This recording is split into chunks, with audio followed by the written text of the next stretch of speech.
Nous vous souhaitons la bienvenue, chers auditeurs, dans notre espace de quiétude et d'apprentissage. Installez-vous confortablement, laissez votre corps se relâcher, votre esprit s'apaiser.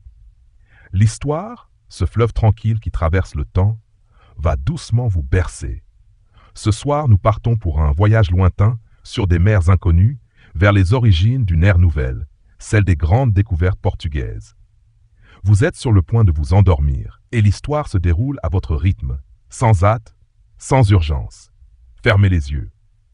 Nous laissons derrière nous le bruit du monde, les préoccupations du quotidien, pour nous transporter à la lisière de la péninsule ibérique au XVe siècle. C'est une époque de bouleversement, de curiosité ardente, où le monde connu s'étend à peine au-delà des rivages de la Méditerranée. Les cartes sont encore blanches. Les horizons sont à la fois fascinants et terrifiants. Le Portugal, petite nation tournée vers l'océan Atlantique, est un royaume où les marins, les savants et les princes rêvent de ce qui se trouve au-delà du visible. Nous allons explorer ensemble les motivations de ces navigateurs audacieux. Qu'est-ce qui a poussé ces hommes à braver les peurs ancestrales des mers? Les légendes de monstres marins, de vagues géantes et d'abîmes insondables sont bien réelles dans l'imaginaire collectif. Pourtant, une force plus puissante que la peur les a animés.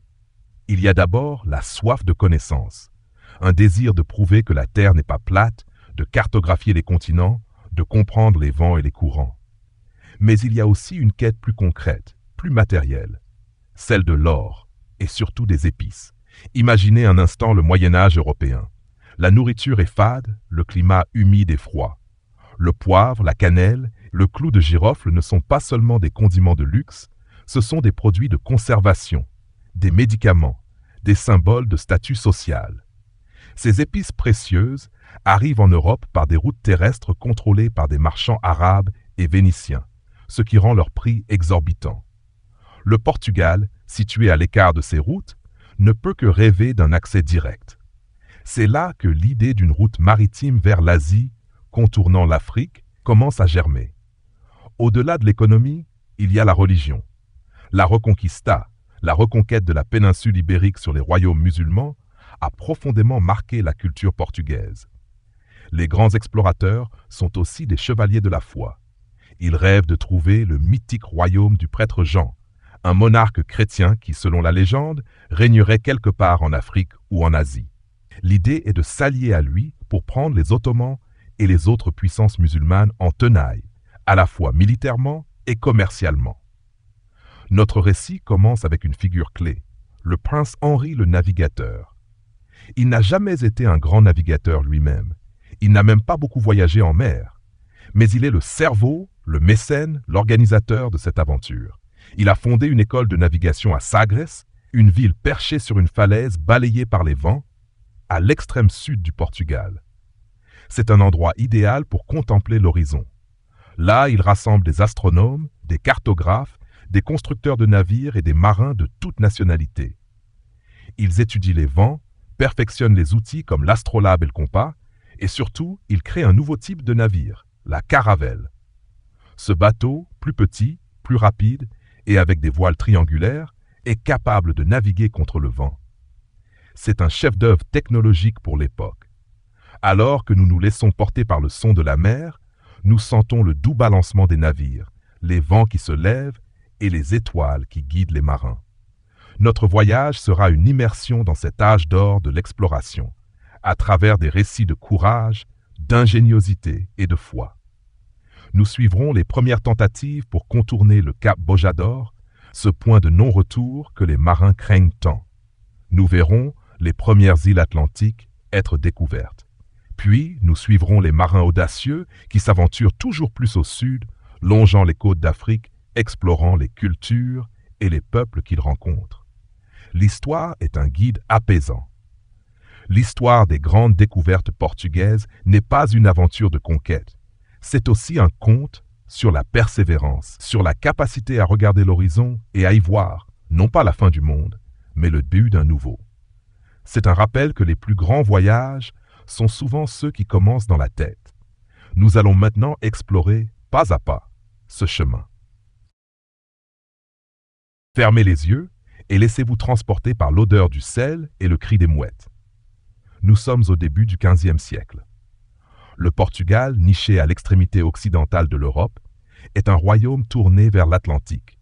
Contrairement à ses voisins, comme l'Espagne, il n'a pas de vaste empire terrestre à gérer. Il a conquis son indépendance et ses monarques, avec la dynastie d'Avi, regardent vers la mer comme une source de prospérité. C'est un moment de relative stabilité politique qui permet au royaume de se concentrer sur l'extérieur. Le roi Jean-Yé est une figure de proue de cette nouvelle ère, et son fils, l'enfant Henri, qui n'a que 20 ans, est sur le point de changer le destin de sa nation et du monde. L'histoire des grandes découvertes portugaises commence souvent en 1415, avec la prise de Ceuta. Cette ville, située sur la côte nord de l'Afrique, est un centre commercial majeur. Elle est contrôlée par les Maures. Les Portugais, menés par le jeune prince Henri et ses frères, la prennent d'assaut. C'est une victoire militaire et religieuse, mais c'est aussi un moment de prise de conscience. En entrant dans Ceuta, les Portugais découvrent un monde de richesses qu'ils ne font qu'effleurer. Les produits d'Afrique, comme l'or et les esclaves, qui transitent par les caravanes du désert. C'est là que le prince Henri prend la mesure de ce qui se trouve au-delà du connu. Il comprend que les routes commerciales de l'Afrique, et au-delà, ne se trouvent pas seulement sur terre, mais aussi sur mer. C'est la naissance de sa vocation. Après la prise de Ceuta, le prince Henri, que l'on appellera plus tard le navigateur, se retire dans le sud du Portugal. Il s'installe dans la région de l'Algarve, sur la pointe de Sagres, un lieu balayé par les vents et idéal pour l'observation du ciel. Ce n'est pas à proprement parler une école, mais plutôt un centre d'études et de rassemblement. Henri y attire les meilleurs esprits de son temps, des cartographes italiens et juifs, des astronomes, des mathématiciens, des constructeurs de navires. Ils partagent leurs connaissances, échangent des idées et travaillent à perfectionner les instruments de navigation. Ensemble, ils étudient les courants, les vents et les étoiles. Ce qui fait la force de ce groupe, c'est son approche scientifique, son désir de comprendre le monde non pas par la foi ou la légende, mais par l'observation et le calcul. Leur travail aboutit à un nouveau type de navire, la caravelle, qui est une innovation majeure. Les navires européens de l'époque, les barques et les caraques, sont grands, lents et dépendent du vent arrière.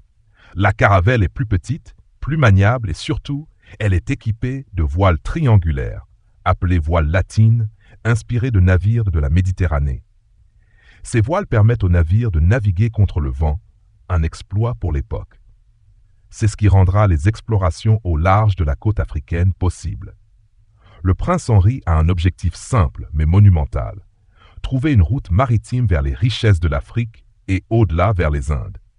Mais il y a un obstacle majeur à franchir, le cap Bojador, sur la côte ouest de l'Afrique. Les marins de l'époque le considèrent comme la fin du monde. Ils croient qu'au-delà, l'eau bout, que la mer est remplie de monstres et que les navires qui s'y aventurent ne reviennent jamais. Le cap est aussi redoutable d'un point de vue pratique, avec ses forts courants et ses vents contraires. C'est pour cette raison qu'il est le premier défi à surmonter. Alors que le prince Henri et ses hommes se préparent à ce premier grand saut dans l'inconnu, d'autres navigateurs portugais se lancent dans des expéditions plus modestes, mais tout aussi importantes.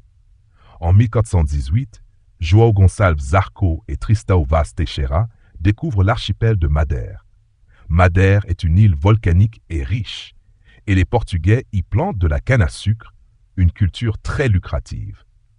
La production de sucre fait la richesse de la nation, et ces colonies deviennent des laboratoires pour les futures entreprises coloniales. Plus tard, en 1427, Diogo de Silves découvre les Açores. Ces îles deviennent des escales cruciales pour les navires, des points de ravitaillement pour les expéditions lointaines. Ces premières découvertes, bien que relativement proches du Portugal, sont le premier fruit des efforts d'Henri le navigateur.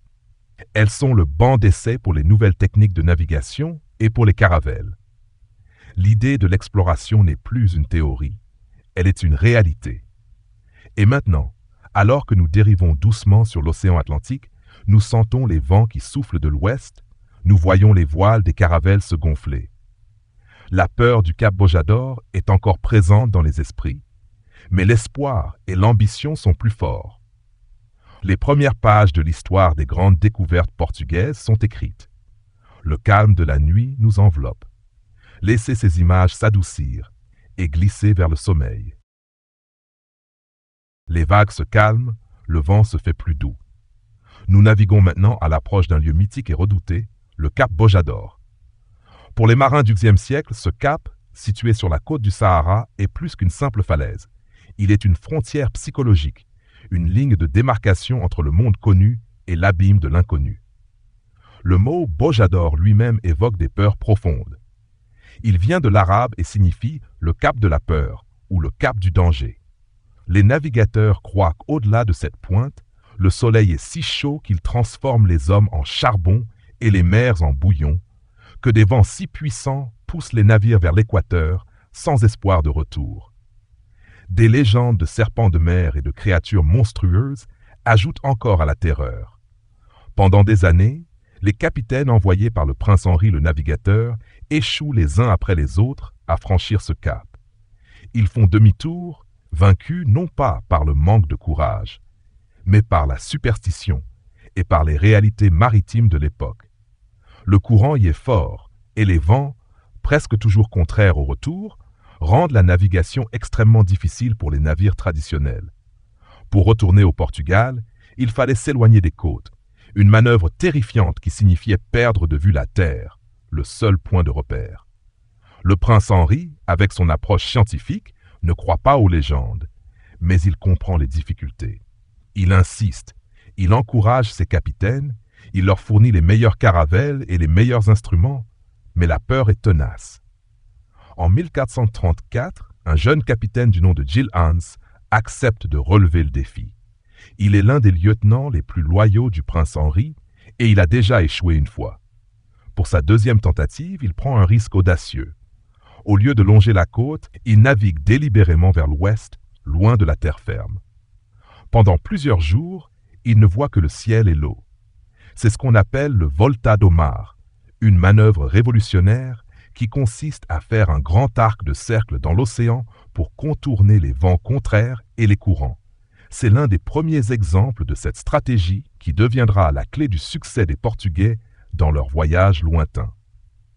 Gilles contourne le cap Bojador sans encombre et navigue de l'autre côté.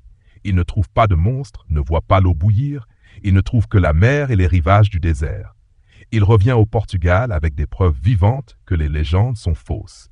C'est un triomphe immense. Le cap Bojador, cette frontière de l'esprit, n'existe plus. Un obstacle colossal, plus psychologique que physique, vient d'être surmonté. C'est un moment décisif. Le Portugal a maintenant le courage d'explorer ce qui se trouve au-delà.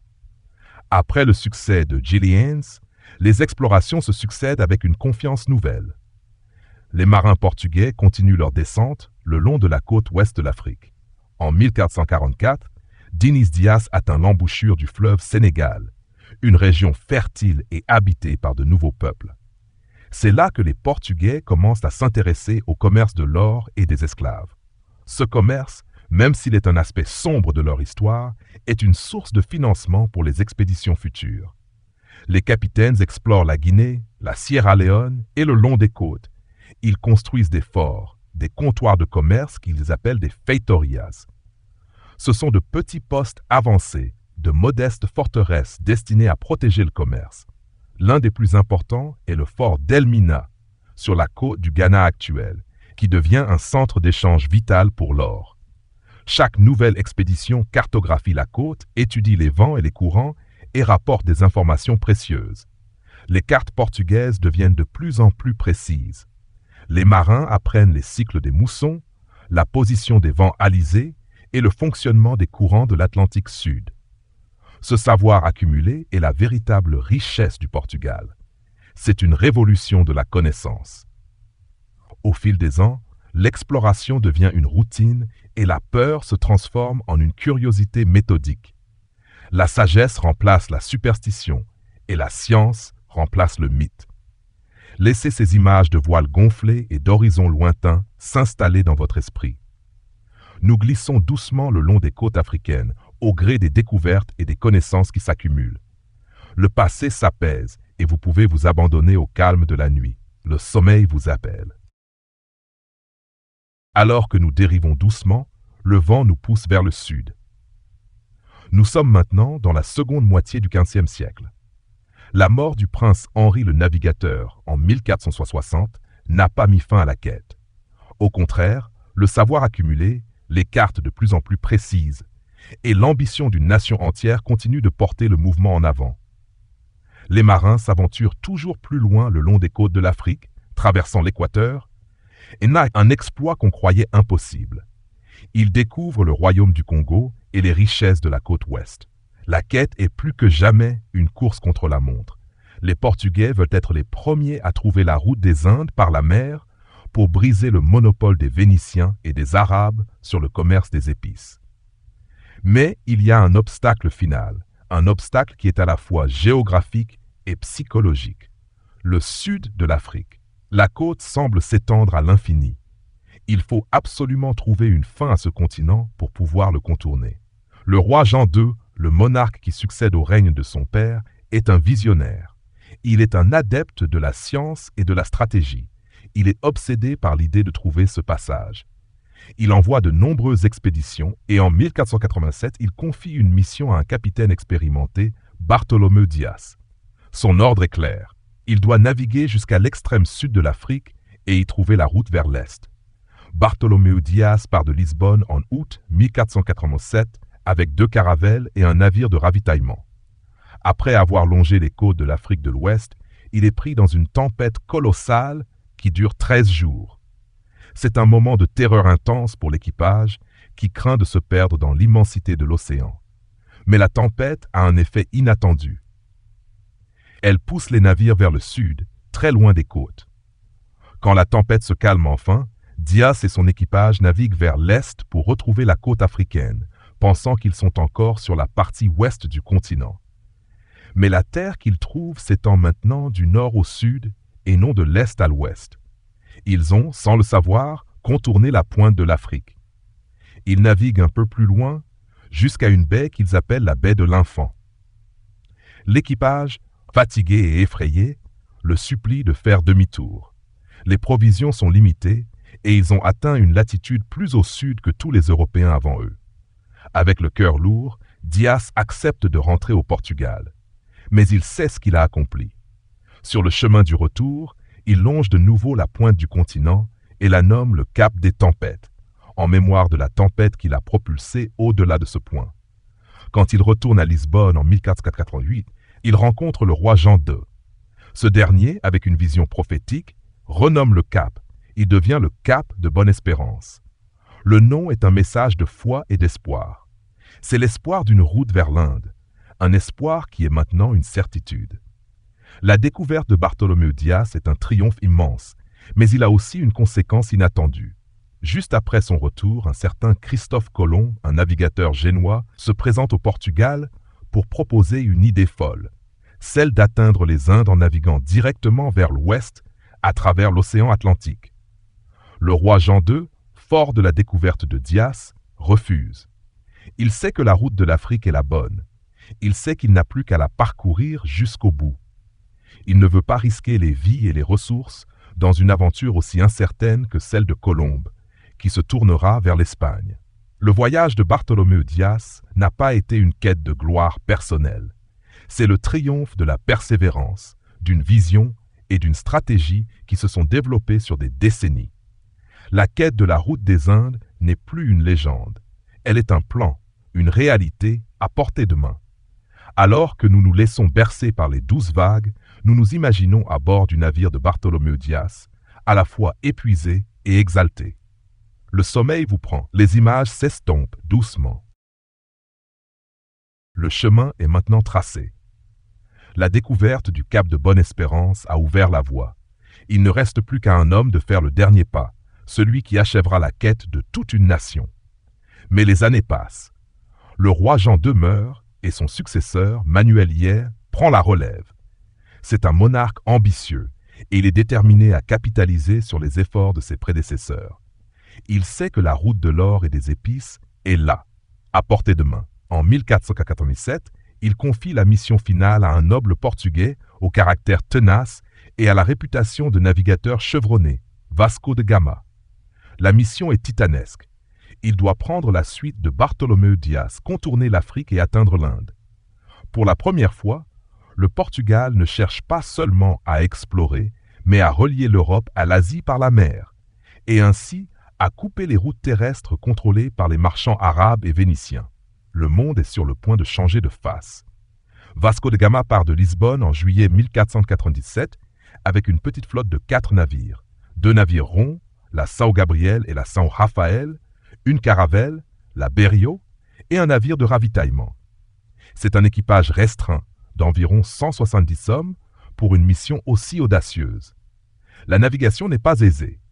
Après avoir longé les côtes de l'Afrique de l'Ouest, Vasco de Gama prend une décision audacieuse, inspirée des connaissances accumulées par ses prédécesseurs. Au lieu de longer les côtes africaines jusqu'au sud, il s'éloigne délibérément de la terre ferme pour prendre un arc de cercle dans l'Atlantique Sud, loin des vents contraires. C'est la grande boucle de l'Atlantique Sud. Pendant plus de 3 mois, les navires ne voient aucune terre. C'est le plus long voyage en pleine mer de l'époque. Il contourne le cap de Bonne-Espérance en novembre 1487. Vasco de Gama continue de longer la côte est de l'Afrique. Les Portugais découvrent un monde nouveau, plus développé et plus sophistiqué que ce qu'ils ont vu sur la côte ouest. Ils rencontrent des cités-États swahili, des ports marchands prospères comme Mombasa et Malindi, qui font partie d'un vaste réseau commercial qui s'étend jusqu'à l'Arabie, l'Inde et la Chine. Les Portugais, avec leurs biens de peu de valeur, ne sont pas les bienvenus partout. À Mombasa, la méfiance est grande et ils doivent se battre. À Malindi, ils trouvent un pilote local, un guide expérimenté du nom d'Ibn Majid, qui est capable de les guider à travers l'océan Indien grâce à ses connaissances des vents de la mousson. C'est un moment crucial pour l'expédition. Guidé par Ibn Majid, le navire de Vasco de Gama traverse l'océan Indien en 23 jours, un exploit de navigation. Le 20 mai 1488, après un an de voyage, il arrive enfin à Calicut, sur la côte de Malabar en Inde. C'est un choc pour les Portugais.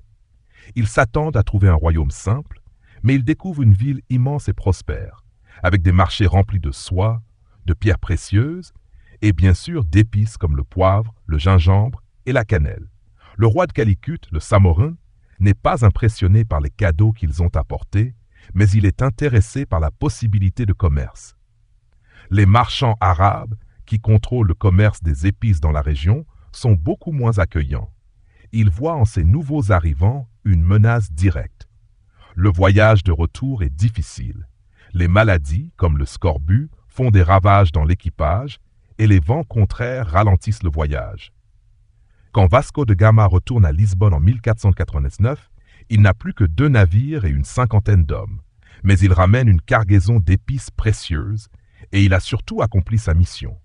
Il a prouvé que la route maritime vers l'Inde est possible. C'est une révolution économique. Le Portugal, petite nation de marins, a ouvert une nouvelle voie qui va contourner le monde des marchands arabes et des cités-États italiennes. Le monopole des Vénitiens est sur le point d'être brisé. Le succès de Vasco de Gama est un moment d'exaltation pour la nation portugaise. Le Portugal est maintenant au centre d'une nouvelle carte du monde. La longue quête du prince Henri a finalement abouti. Vous pouvez maintenant vous abandonner au calme de la nuit.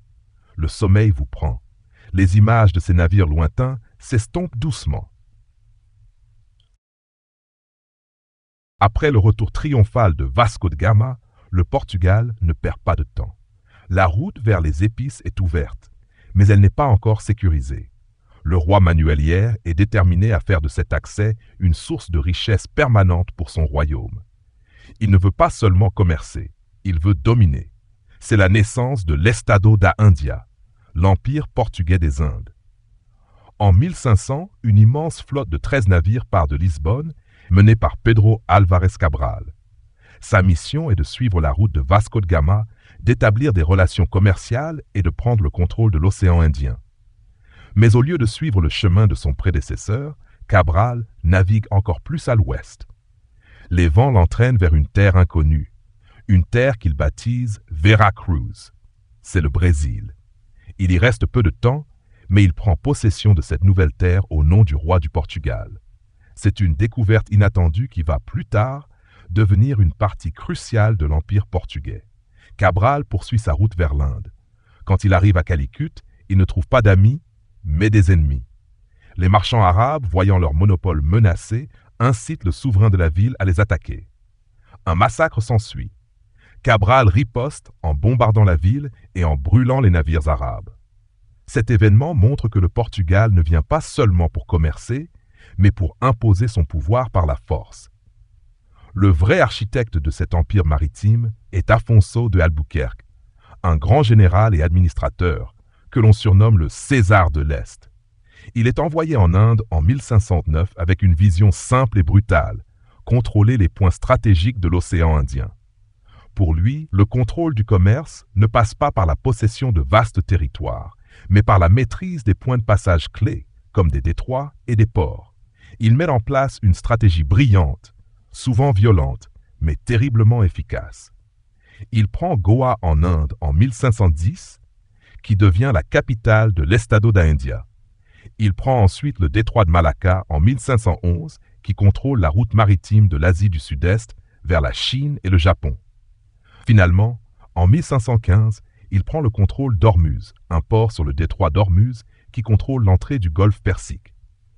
En une décennie, Afonso de Albuquerque a créé un vaste réseau de forts et de comptoirs commerciaux, appelés feitorias, qui s'étend du Brésil à l'Afrique et de l'océan Indien à la Chine.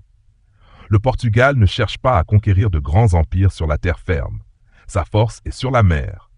Il met en place un système de navires marchands lourdement armés, les Carreira da Índia, qui voyagent annuellement entre Lisbonne et l'Inde et qui sont capables de se défendre contre les navires arabes et ottomans. Ce contrôle des mers a un effet direct sur l'économie européenne. Le monopole des Vénitiens et des Génois sur le commerce des épices s'effondre. Le poivre, la cannelle et les autres épices, qui étaient auparavant des produits de luxe hors de prix, deviennent plus accessibles. Le Portugal devient la plus grande puissance maritime du monde. Lisbonne, qui était un petit port atlantique, devient une capitale cosmopolite, un centre de commerce international où l'on trouve des produits de toutes les parties du globe.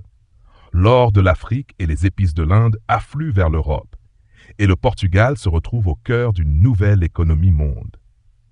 Mais cet empire est fragile. Il est immense, mais ses fondations sont faibles. Il repose sur le contrôle des mers et des points de passage.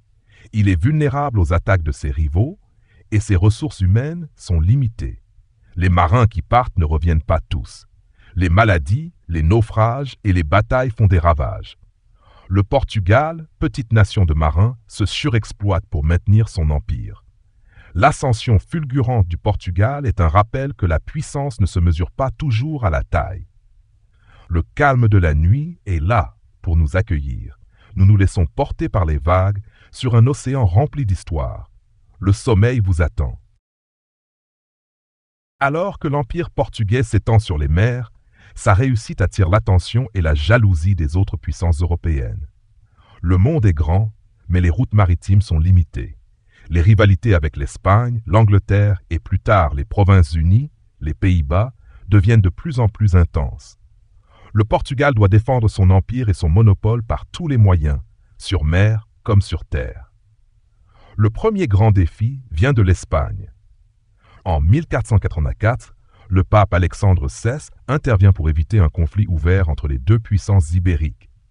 Il signe le traité de Tordesillas qui divise le monde en deux hémisphères par une ligne imaginaire. Les terres situées à l'est de cette ligne sont attribuées au Portugal et celles à l'ouest à l'Espagne. Ce traité est une tentative diplomatique pour éviter la guerre et il est respecté par les deux royaumes. C'est en vertu de ce traité que le Brésil, situé à l'est de la ligne, est attribué au Portugal. Cependant, au-delà de l'Atlantique, les rivalités persistent. Les Espagnols, menés par des navigateurs comme Fernand de Magellan, qui est un Portugais au service de l'Espagne, cherchent une route vers l'Asie par l'ouest, contournant l'Amérique du Sud. Magellan, en 1520, découvre le détroit qui porte son nom et traverse l'océan Pacifique, arrivant aux Philippines en 1521. Son voyage, bien qu'il n'ait pas abouti à un commerce direct pour l'Espagne, prouve qu'il existe une alternative à la route portugaise par l'Afrique. Les Espagnols s'installent aux Philippines et créent une route commerciale qui traverse le Pacifique, reliant l'Asie à l'Amérique et à l'Espagne. La rivalité n'est pas seulement sur les mers, elle est aussi économique. Le Portugal maintient un monopole strict sur le commerce des épices. Seuls les navires portugais sont autorisés à transporter du poivre et des clous de girofle vers l'Europe. Les Anglais et les Hollandais qui sont en pleine ascension maritime ne l'acceptent pas. Ils ont leurs propres marchands, leurs propres navires et leurs propres ambitions. Ils voient le Portugal, avec sa population limitée et ses ressources humaines étirées sur un vaste empire, comme une puissance vulnérable. Les conflits avec l'Angleterre s'intensifient au XVIe siècle. Les marins anglais, comme Francis Drake, commencent à piller les navires et les colonies espagnoles et portugaises dans les Amériques et en Asie. Leurs actions sont officiellement considérées comme de la piraterie, mais en réalité, elles sont encouragées par la couronne anglaise. C'est une guerre de l'ombre, une lutte pour le contrôle des routes commerciales et pour la richesse qui en découle. Mais le plus grand défi pour le Portugal vient de son propre sein, avec un événement que l'on appelle la crise de succession portugaise.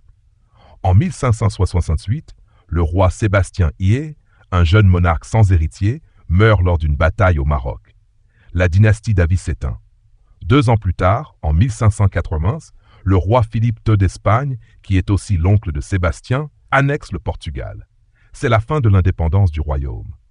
Le Portugal et son empire passent sous le contrôle de l'Espagne, ce qui a de terribles conséquences. Pendant la 60aine d'années que dure l'Union, les ennemis de l'Espagne deviennent les ennemis du Portugal.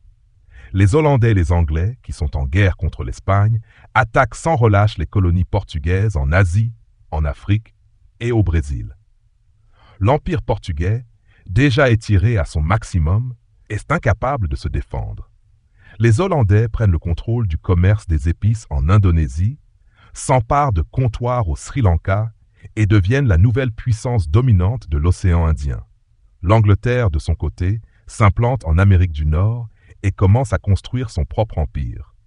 Le Portugal sort affaibli de cette union avec l'Espagne. Il a perdu une grande partie de ses colonies et de son monopole commercial. Son indépendance est restaurée en 1740, mais le royaume est affaibli et ne retrouvera jamais sa gloire d'antan. Il a ouvert le monde aux Européens, mais ce sont d'autres nations qui en tireront le plus grand bénéfice. Le Portugal, petite nation de marins, a été le premier à atteindre l'Inde, mais il a été incapable de maintenir sa domination. Les rivalités s'apaisent avec le temps. Le sommeil vient avec le calme. Vous pouvez maintenant vous abandonner à la quiétude de la nuit. Laissez ces batailles maritimes et ces intrigues royales s'éloigner de votre esprit. Le sommeil vous attend. Les lueurs de l'aube s'éloignent et les ombres du passé s'allongent. Nous arrivons à un point de notre voyage où nous devons nous arrêter pour contempler les conséquences profondes et souvent complexes des grandes découvertes portugaises. La quête de l'or et des épices a donné naissance à une nouvelle ère, et son impact sur le monde est encore palpable aujourd'hui. L'un des héritages les plus évidents est l'explosion du commerce mondial. Avant l'ère des découvertes, le commerce était limité par la géographie. Les routes de la soie et des épices traversaient des continents et les biens passaient de main en main, de caravane en caravane. Le Portugal a créé une route maritime directe entre l'Europe et l'Asie, ce qui a fondamentalement changé les choses. Les épices, la soie, le thé et la porcelaine, qui étaient des produits de luxe hors de prix, deviennent plus accessibles. Lisbonne et Anvers, qui est le port par lequel les épices entrent en Europe, deviennent de nouvelles capitales du commerce. Mais cet impact n'est pas seulement économique, il est aussi culturel. Les marins portugais, en naviguant le long des côtes d'Afrique, d'Asie et du Brésil, ont rencontré des peuples et des cultures qu'ils ne connaissaient pas. Les Européens ont découvert de nouvelles plantes, de nouveaux animaux et de nouvelles saveurs. Des fruits exotiques, des légumes comme le maïs et la tomate, et des animaux comme le dindon ont fait leur chemin vers l'Europe. En Asie et en Afrique, l'influence portugaise se fait sentir dans la langue, l'architecture et la religion. On trouve encore des mots portugais dans les langues d'Indonésie et des temples construits dans le style portugais en Inde. C'est un échange, mais un échange qui est souvent à sens unique, car les grandes découvertes ont aussi une face sombre. Elles ont ouvert la voie à l'esclavage à grande échelle. Le commerce d'esclaves n'est pas une invention portugaise. Il existait déjà depuis des siècles en Afrique et au Moyen-Orient. Mais l'arrivée des Portugais a transformé ce commerce local en une entreprise transcontinentale. Les esclaves d'Afrique sont transportés vers les îles Atlantiques, comme Madère et les Açores, pour travailler dans les plantations de canne à sucre. Plus tard, ils seront envoyés en grand nombre au Brésil pour travailler dans les mines d'or et les champs de canne à sucre. C'est un héritage brutal, un rappel que les grandes avancées économiques se font souvent au prix d'une grande souffrance humaine. L'impact de la colonisation a également été dévastateur pour les peuples autochtones. Au Brésil, les Portugais ont mis en place un système de plantation et ont apporté des maladies contre lesquelles les populations locales n'avaient aucune défense immunitaire. Des millions d'Autochtones sont morts et leurs cultures ont été détruites. C'est une histoire de domination, de violence et de perte culturelle. Sur le plan religieux, l'âge des découvertes a été un moment de prosélytisme fervent. Les missionnaires portugais ont voyagé avec les marins pour convertir les populations locales au christianisme. Ils ont construit des églises en Afrique, en Inde et au Japon. La religion a été à la fois une source de violence et un outil de colonisation. Le Padroado, un accord entre le pape et le roi du Portugal, a donné au Portugal le droit de nommer les évêques et d'administrer les affaires religieuses dans ses territoires d'outre-mer. L'Église est devenue un instrument de l'État. Enfin, les découvertes portugaises ont mis fin à la période médiévale et ont inauguré la période moderne. Elles ont brisé l'ancien ordre des choses. Le centre du pouvoir et de l'économie s'est déplacé de la Méditerranée à l'Atlantique. Les villes d'Italie comme Venise ont perdu leur splendeur et de nouvelles capitales du commerce, comme Lisbonne, Anvers et plus tard Amsterdam et Londres, se sont développées. Les découvertes ont stimulé la curiosité, l'innovation scientifique et le désir d'explorer. Elles ont mis en mouvement un monde qui était autrefois stagnant. Alors que nous nous laissons porter par les doux balancements des vagues, nous contemplons cette histoire dans toute sa complexité. L'héritage des grandes découvertes n'est pas seulement celui de la gloire et de l'or, c'est aussi celui de la douleur et des tragédies. C'est une leçon que le progrès a souvent un prix. Le sommeil vous attend. Laissez ces images complexes s'apaiser et glissez doucement vers la quiétude.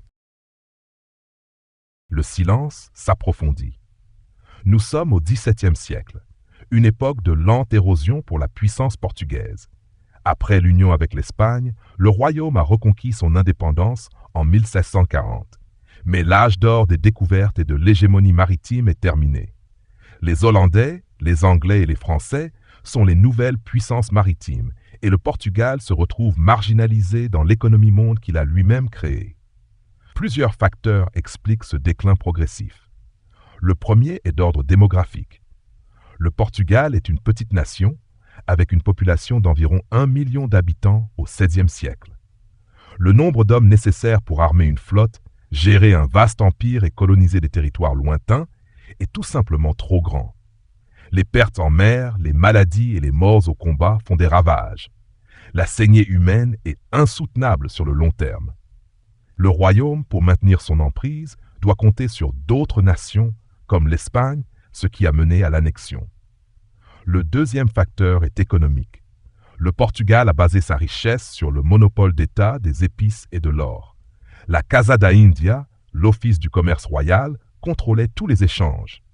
Mais ce système centralisé et rigide est incapable de s'adapter à la nouvelle économie de marché, qui est plus flexible et plus capitaliste, mise en place par les Hollandais et les Anglais.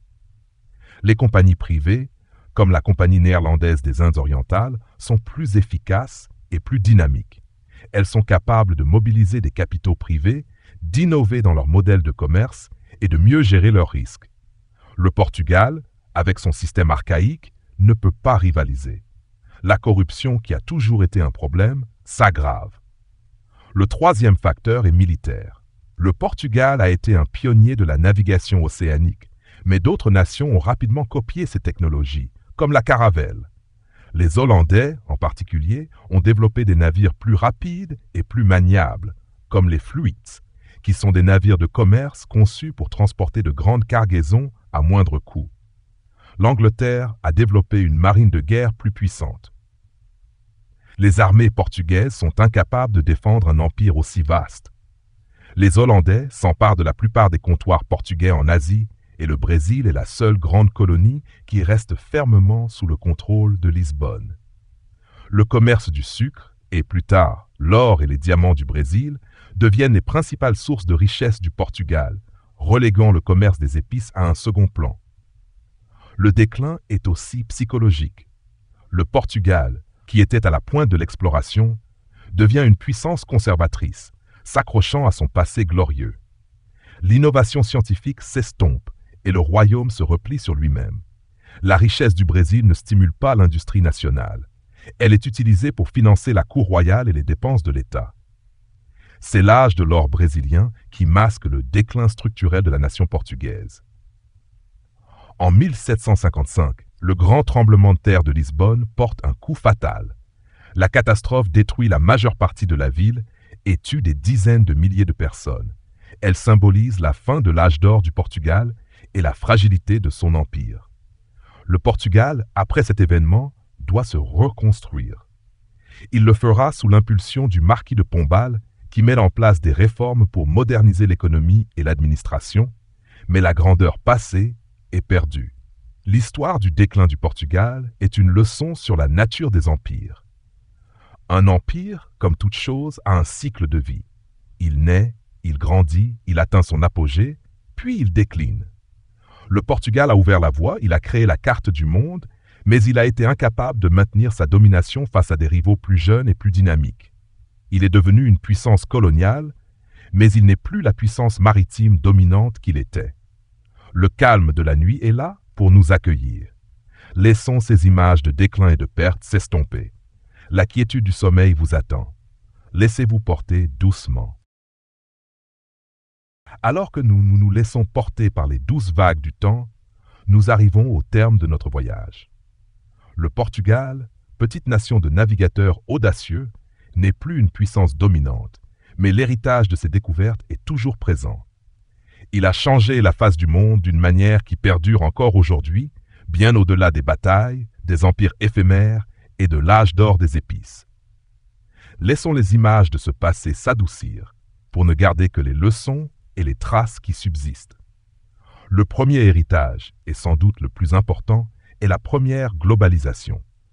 Avant les Portugais, le monde était un ensemble de sphères commerciales isolées. L'Europe, le Moyen-Orient, la Chine, l'Afrique. Les Portugais, en reliant l'Europe à l'Asie par la mer, ont créé une route commerciale qui contournait les intermédiaires et les obstacles terrestres. Ce faisant, ils ont mis en place le premier réseau commercial véritablement mondial. Les marchandises, les idées, les maladies, les cultures ont commencé à circuler à une échelle jamais vue auparavant.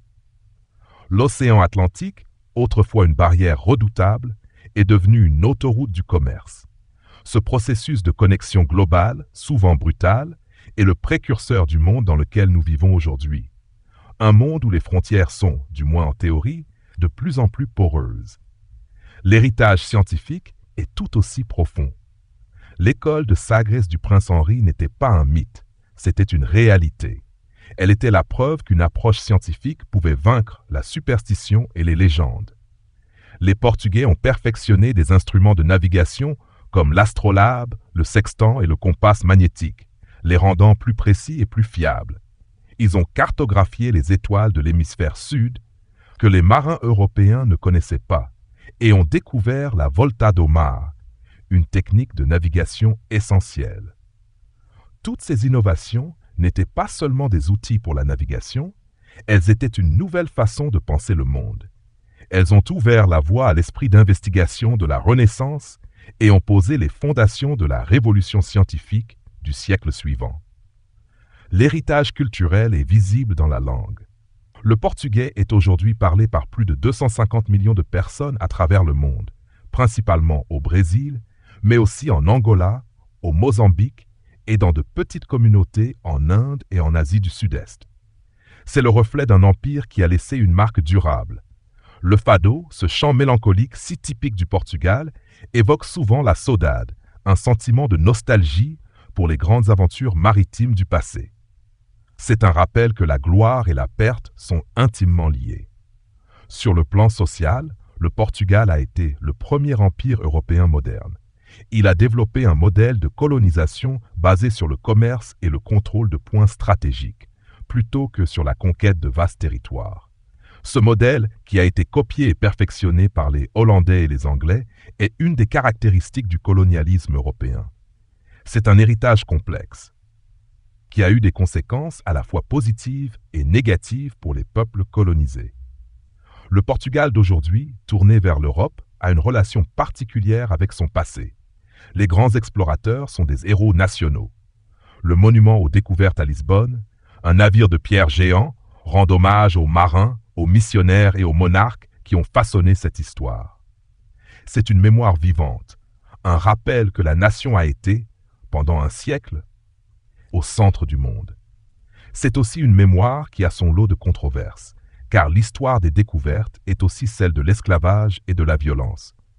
Finalement, l'histoire des grandes découvertes portugaises nous enseigne que le progrès est rarement un fleuve tranquille.